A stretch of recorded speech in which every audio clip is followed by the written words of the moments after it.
Olá, estamos aqui para mais um Rosilma Roldan e Jovens Pensadores. E hoje, mais uma vez, nós trazemos o psicólogo Lucas Leandro, que vem dar, assim, uma continuidade no programa que ele veio aqui, cutucou o pessoal. Como é que é essa história aí de preguiça ou procrastinação?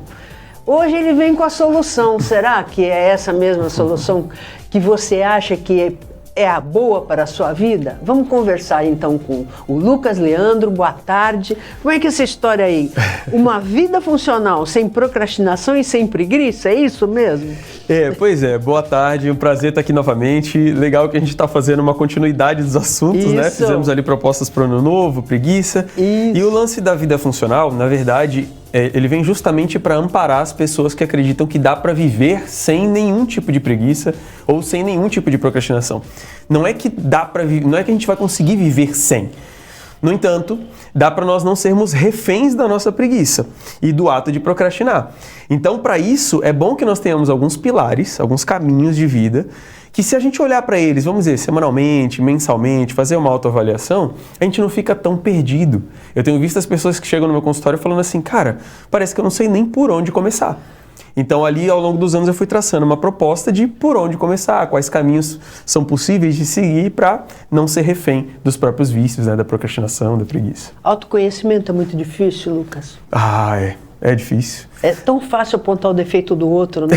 Mas e o nosso? Não, às vezes não é nem com maldade, é que a gente se vê de dentro. A visão de dentro é diferente da visão de fora. Sim. Não é que você esconda, é que você se vê como você gostaria de ser. Isso. E você acha que você consegue, mas nem sempre, não é isso? Sempre consegue. E você vê que esse já é um dilema platônico, ou das cartas apostólicas, por exemplo, de São Paulo. Você vai ver todos eles falando o seguinte, eu quero fazer algo, eu sei de um bem que eu preciso fazer, mas não é esse bem que eu consigo. De fato, eu faço aquela maldadezinha ali, eu trapacei um pouquinho o meu dia a dia, as pessoas costumam falar autossabotagem, né? Porque justamente nós queremos viver com base naquilo que vem, que eu sinto só. E a ideia não, é de fato ter uma espécie de preparação para a vida e olhar, inclusive, esses dilemas, por exemplo, platônicos, né? Dessa questão de, cara, e aí? Eu preciso cuidar primeiro da saúde do corpo? Eu preciso cuidar da alma? Eu tenho alma? E como é que é a minha vida prática, sabe? Articular essas coisas, ou pelo menos se interessar por isso, faz com que as pessoas tenham um pouquinho mais de pé no chão. E aí elas não fiquem tão perdidas nesse processo de autoconhecimento, que elas acham que vai encerrar. Autoconhecimento encerra. E na verdade não, só encerra quando a gente morre. Que bom que é assim, né? Então, como não vai ter um final desse processo, é sempre um caminhar e um descobrir uma nova etapa, um novo ajuste. A situação de vida, principalmente hoje, modifica demais. E quanto mais a gente vai preparado, mais a gente consegue se orientar no meio disso tudo. E como é que é essa vida funcional? Vamos lá. Então, vamos supor, eu sou preguiçosa, né? A preguiça faz parte do ser humano. Como que eu posso continuar preguiçosa, mas que a preguiça não atrapalhe as minhas ações? Legal. É possível isso? Eu sou preguiçosa, eu sei que sou, sim, mas eu trabalho ela de um tal jeito que eu só deixo ela entrar em cena quando ela é necessária, porque eu preciso descansar. Por exemplo. Perfeito. E aí vale muito bem essa tua pergunta, porque descanso é diferente da preguiça. Se a gente começar a perceber, cara, eu sou preguiçoso, eu assumo isso, aí já começo um processo possível de evolução. Mas eu preciso separar os meus momentos e entender que às vezes eu estou descansando de fato e não fazendo preguiça, como costumam falar. Inclusive o fato da gente brincar com os nossos vícios é que faz com que a gente seja refém deles. Mas vamos lá. Ao longo dos anos eu fui traçando esses pilares. Qual que é o primeiro deles? Dever. Hoje é muito fácil a gente encontrar os nossos direitos no mundo. Qualquer pesquisa simples, a gente encontra os nossos direitos. Perguntas, as informações. Agora, e os nossos deveres? Então, a primeira dica que eu dou para as pessoas é comece a olhar os teus deveres. Quais as coisas que de fato, por exemplo, dentro de um mês ou dentro de uma semana, você precisa cumprir. Então, esse é o primeiro pilar. Segundo, saúde, né? Tem gente que pensa, a saúde em primeiro lugar, ela tá ali junto com, é um dever seu se cuidar. Então já vem como segundo pilar nesse sentido. Procure fazer uma atividade física, procure começar, comendo melhor, tentando ter uma boa qualidade de sono. Então esse é o segundo pilar. Terceiro pilar, se preocupar com as suas ações e sua capacidade de planejar. Hoje as pessoas temem muito o futuro porque não conseguem planejar o mínimo. querem viver justamente de emoção, de aventura, né? E a gente precisa fazer minimamente algum tipo de plano. Quarto pilar, as conexões, os relacionamentos. Como que a gente se relaciona com as pessoas no nosso dia a dia? Uma amizade nos permite crescer, combinar as mentes, a ideia dos jovens pensadores, não é essa? Exato. Quinto e último ponto, a persistência em tudo isso. O quanto eu vou retroalimentando essas minhas ações. Daí todo esse movimento começa a estruturar minha personalidade, que é o sétimo item, e tudo isso precisa ser preenchido pela própria ideia platônica, por exemplo, do espírito. É aquilo que está dentro de cada um de nós, que dá aquele ânima, que ele chama, né, a alma. Aquilo que faz a gente vivificar e continuar caminhando. Então, formam-se no final esses 8 pilares, aí 7 para 8 pilares, no sentido da estruturação da personalidade, aquilo que te preenche. Só que esses 5 práticos, eu faço essa proposta justamente para as pessoas que nos assistem. Anote esses tópicos e pense em trabalhá-los durante o mês. Pratique o trabalho deles durante o mês. Que aí a gente vai começando a sair desse domínio da preguiça. Você falou um negócio interessante que me tocou, principalmente porque eu sou da área do direito, e eu trabalho com esse conceito de dever-direito, né?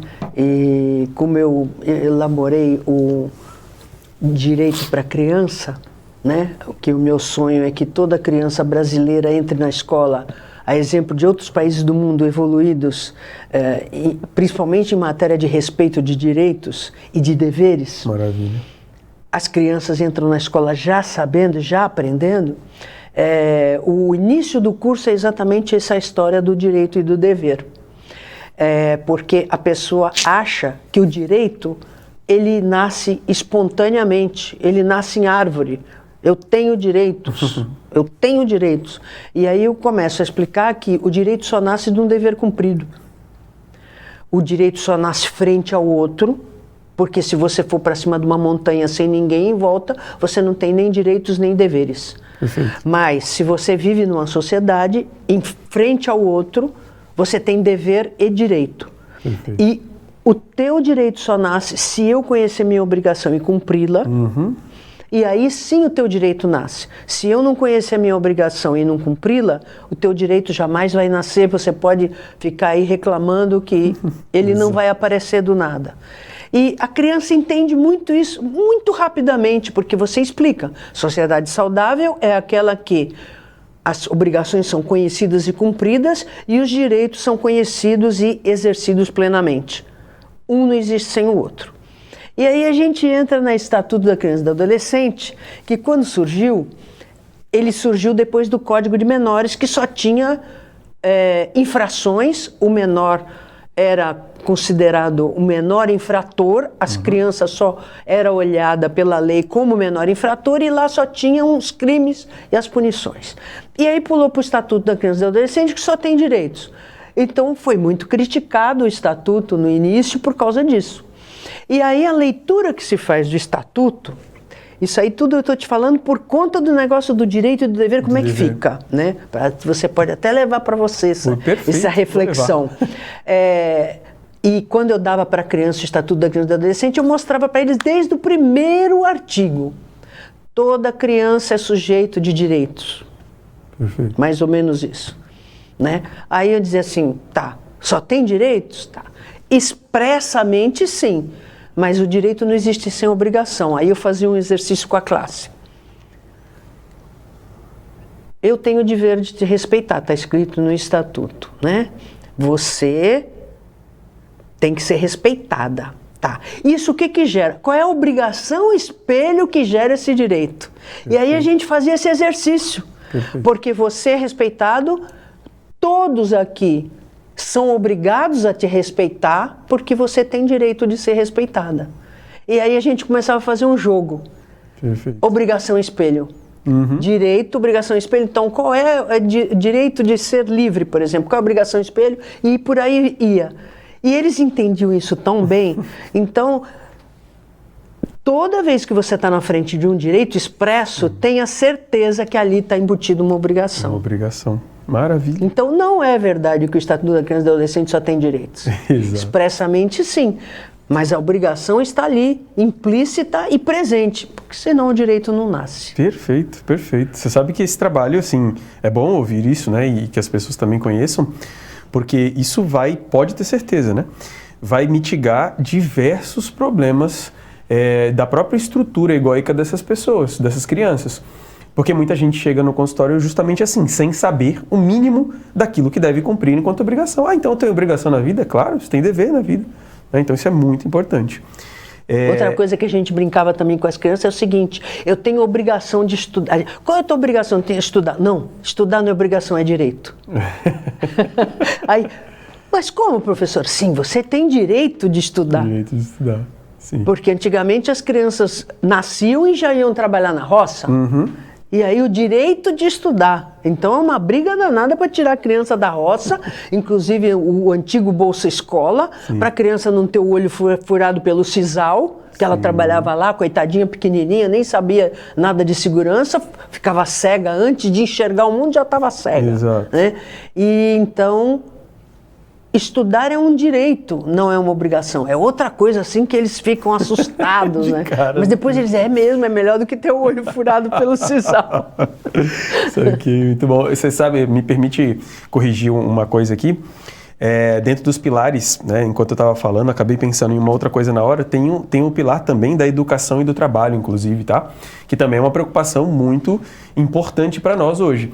Olhar também com esse início, né, de uma semana, de um mês, enfim, num planejamento, num papel, as tuas capacidades, as tuas habilidades faz também com que você se reconheça e tenha essa proposta da entrevista de hoje, que é essa vida funcional. Se você olha esse pilar também, bem como todos os outros que eu já falei, ele também te ajuda a se orientar um pouco melhor e falar, como é que eu estou nos meus deveres? Como é que eu estou na saúde? Como é que eu estou no trabalho e na educação?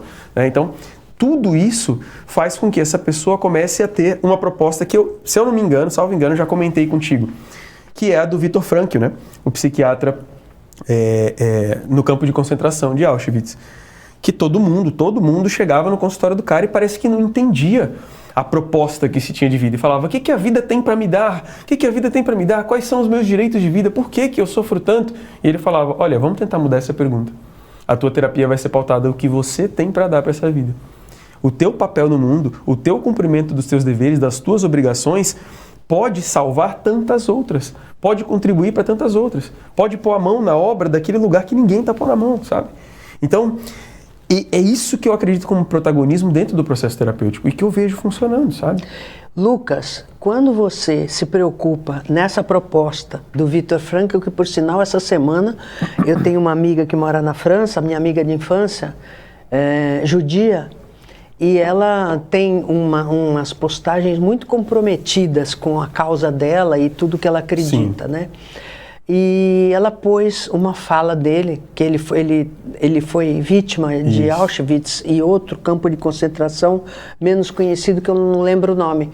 E ele dizia, você não pode escolher o que fazem com você, mas você pode escolher que decisão você vai tomar a respeito das coisas que aconteceram com você. Isso. Quer dizer, então quando você põe a mão em alguma coisa para ajudar, seja uma pessoa, seja uma instituição, seja a natureza, seja o que for, isso te dá um prazer inigualável.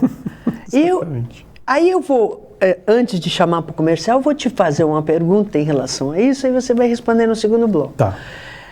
O fato de você seguir a teoria do Viktor Frankl, psiquiatra famoso e bem pertinente com os dias de hoje, você fazer as coisas para a vida, em vez de ficar cobrando da vida o que ela tem para você, esse prazer que você sente é fruto de uma vida funcional? Ele responde no segundo bloco.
Pensando na facilidade e maior conforto para você, o aplicativo da TV Com oferece nossa programação ao vivo 24 horas e interação com nossas redes sociais. O app TV Com Play já está disponível no Play Store para sistema Android e no App Store para sistema iOS. TV Com, interagindo com você.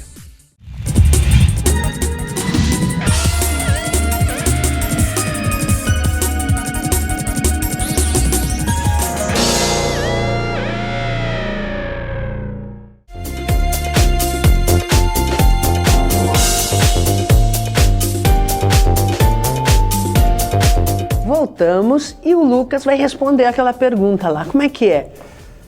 Esse prazer que você sente de atuar em outras áreas para melhorar a vida de outras pessoas ou em outras esferas, enfim, é fruto de uma vida funcional? É isso? Isso é uma vida funcional? Exato, exato. Você percebe que por muitas vezes as pessoas tentam, quando elas estão, sei lá, com uma questão, um transtorno mental, alguma coisa do gênero, pura e simplesmente se atentar aos prazeres que ela sente advindo de uma, sei lá, de uma alimentação, de uma viagem, e isso também funciona. Mas você vai perceber que essas pessoas de situações clínicas melhoram muito mais quando elas começam a direcionar aquilo que elas são, aquilo que elas têm, em prol do outro.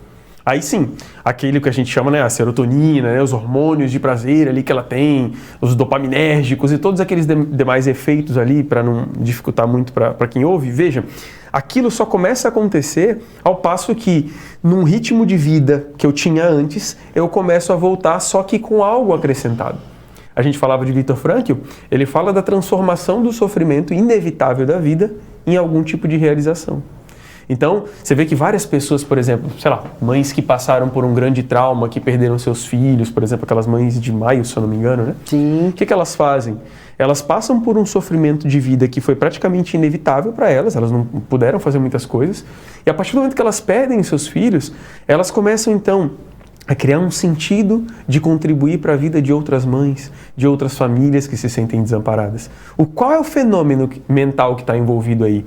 Eu volto para uma vida funcional, só que agora eu volto sentindo um prazer diferenciado que é fruto do meu servir no mundo. Elas podiam muito bem, pura e simplesmente, e também não estou fazendo juízo de o que é o certo ou errado para elas, né?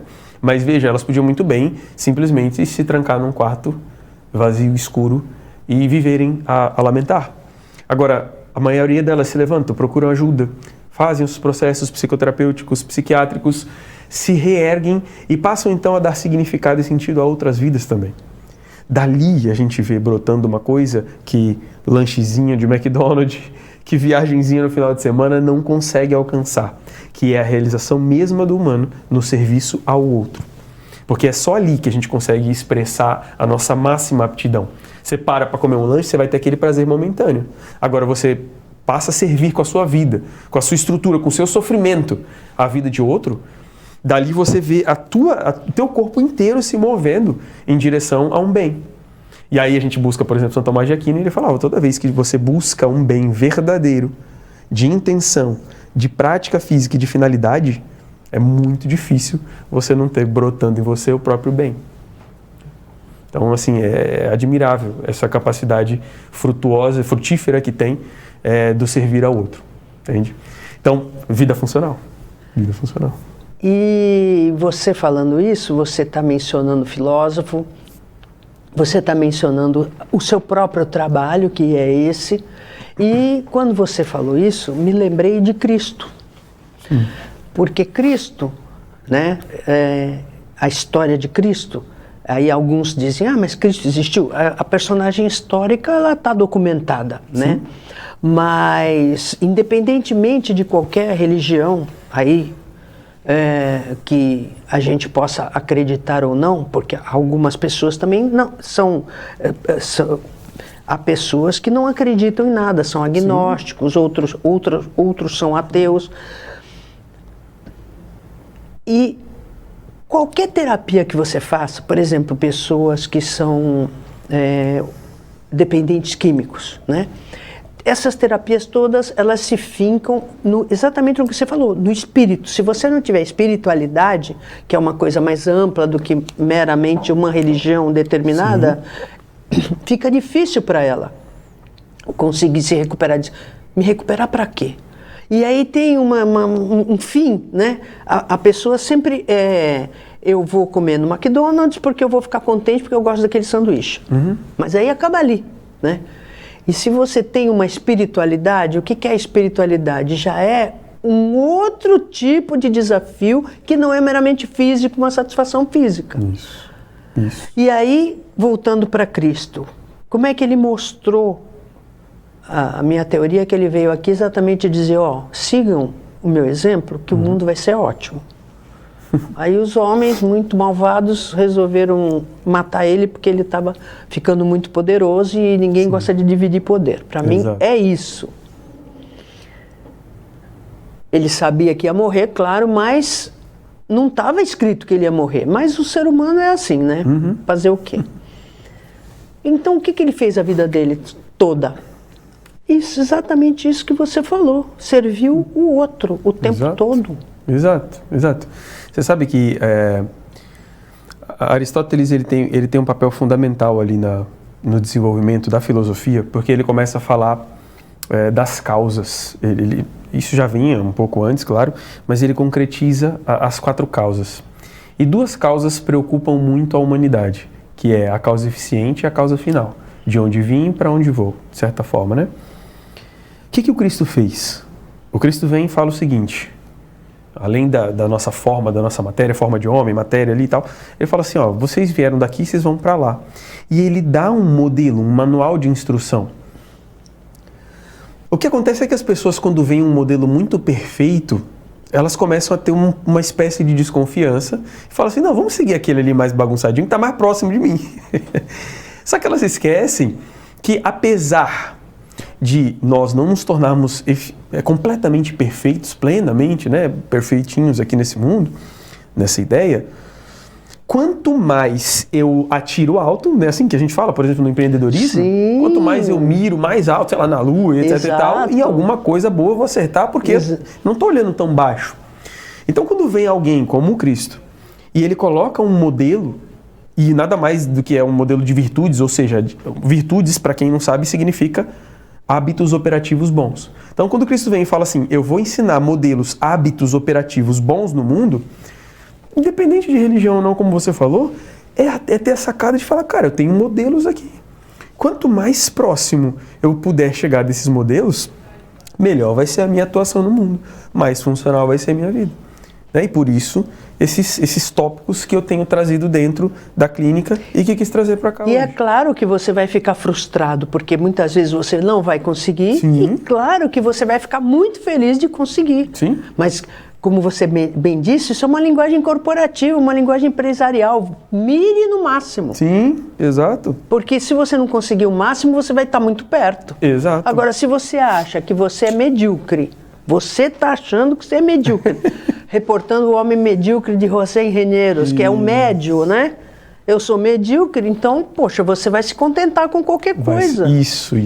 E aí vai dar justamente a frustração e o vazio. Pois é. Eu não consigo o médio, então o que sobra para mim? Nada. Nada, isso. Só esperar a morte. Perfeito. Então vamos lá, né? Vamos lá seguir o exemplo de Cristo, que eu não sou Cristo, mas quem sabe eu chego um pouquinho perto dele, né? E isso acho que vai dar uma satisfação muito grande, né? Sem dúvida. E ele pautou a vida dele toda no outro. Isso. O tempo todo. Quer dizer, você vê como a psicologia e mistura, né? Sim. Porque é tudo espiritualidade. Você se sente no alto. Né? Exato. Porque a alegria... A gente sempre tem essa ideia de alto, né, e a tristeza baixo, né? Perfeito. Então, eu miro o alto porque, quem sabe eu chego lá pertinho, né? Perfeito. Manda um recado aí pro nosso telespectador que quer saber, mas vida funcional. O que é vida funcional? E o que eu tenho que fazer? É receita pronta? Eu tenho que buscar? Eu tenho que pensar, criar o meu caminho? Como é que é isso? Tá. Então, recado final para quem está assistindo esse programa é assim...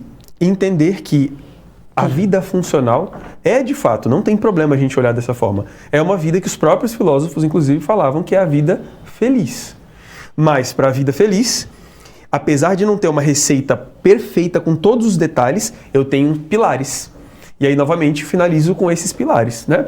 Cumprimento do seu dever, cuidado com a sua saúde, preocupação com as ações e os planejamentos que você tem na vida, as conexões, os relacionamentos que você tem, a constância para reavaliar tudo isso, o trabalho e a sua educação constante, né? E tudo isso vai formar a sua personalidade e ser preenchido por um espírito cada vez mais vivo, completo e enérgico para ter uma vida, de fato, funcional, uma vida feliz e uma vida que sirva aos outros, a comunidade, a família e quem você ama.